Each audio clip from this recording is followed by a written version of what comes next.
More trimming in Asia this week for Qantas, with some routes dropped or altered as the airline battles in Qantas's weakening share price, as investors worry about the impact on the airline. But the company appears well placed to weather much of the fallout, as Chief Executive James Strong explained to Helen McCombie. And I think it's important to see how quickly Qantas has reacted consecutively, and that's vital to our business today, because we must measure the return that we're getting on each service, and therefore we've acted as quickly as we can to suspend services.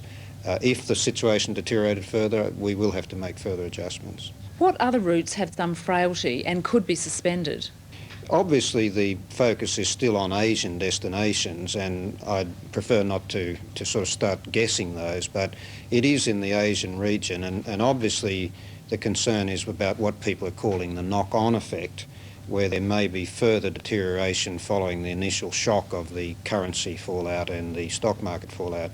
But some parts of the Asian network are showing signs now of having stabilised. Apart from trimming flights, what else are you doing? Well, we are moving capacity into other routes when we take it off areas that aren't performing for the time being.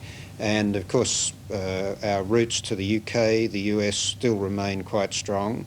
Our domestic market is certainly not growing at the rate it has grown in recent years, but our performance within that market has been strong. We also are just looking at our forward budget process as well, because if it's necessary to trim and to go for more cost reduction, we'll do that, because as a public company, our focus is on the return to the shareholders, and you obviously have to adjust to economic situations to still deliver. How much more room for cost reduction is there? We'll be announcing our results for this current financial year in August, of course, and I think that everyone knows there's been a strong performance again in terms of cost control and during the past financial year. We do believe that, of course, cost control becomes a tighter operation as you get the whole business into better shape, but we are going into new areas, restructuring the business, doing things better, more efficiency, so we can continue to make sure that we keep our costs under control. Ansett is undergoing a management restructure and people are losing jobs both here and overseas. Is Qantas going to undergo something similar? We had a major review of our, what we call our overhead structure, in other words, the whole managerial areas over the previous 2 years, and in fact there was quite a shakedown in that area, and it was done gradually on a basis of detailed restructuring.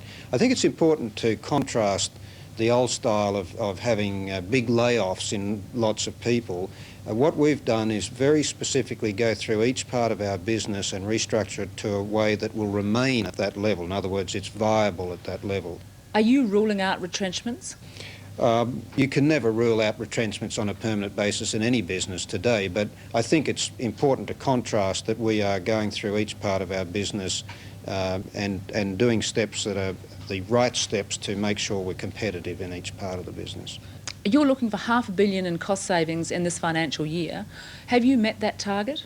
Yes, and I really can't say more than that because of its relevance to the annual result. But I think you see that our chairman said at the half year that we believed that we'd at least equal last year's profit, and obviously we've said nothing to change that situation. So you're on track? Yes. But isn't it going to be even more important given the Australian dollar and the revenue side from Asia? There will be pluses, as you know, from what's happening in the world today. The Australian currency situation means that it's a much more attractive destination for inbound tourists coming from overseas. So we can expect some pickup in the number of people coming to Australia. But certainly we are watching the situation very closely, but we believe that the basic message that I think is important is that Qantas is much better able to handle this situation than it would have been some years ago. The other problem that you've got is Pauline Hanson and One Nation. Isn't it time that business recognised the dangers contained in her manifesto? Well, I think that there's been a lot of publicity obviously given to this in the light of the Queensland election, and I think that Australia does need to be very careful about the atmosphere that it conveys. But in the context of the tourism industry, I think the very pressing issues at the moment relate to the economic situation in Asia, they relate to the effects of currency fluctuations and so on. So I don't think this should be put out of perspective. We do want Australia to be a country that's seen as warm, welcoming, and I think we all know that is the reality today, and that we should continue to project that image.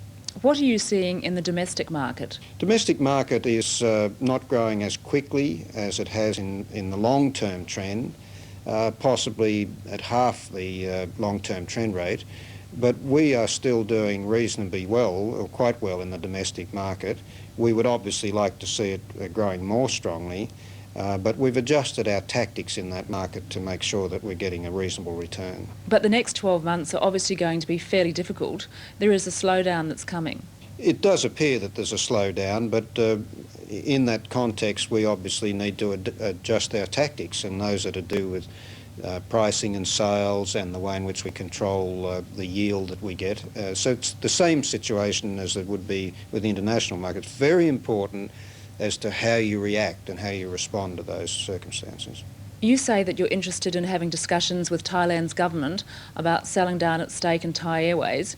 Would you like to buy in with British Airways? We have been in discussion with the Thai government along with a number of other airlines and expressed our interest. Obviously it depends on the nature of the sale, the terms, how it's handled.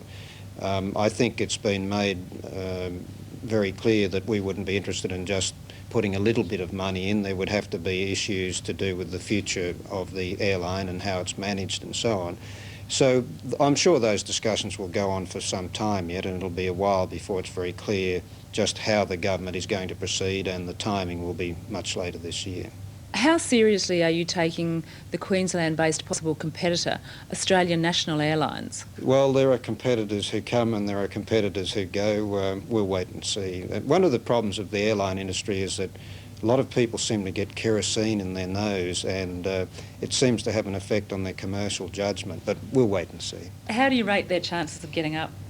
Low. James Strong of Qantas with Helen McCombie.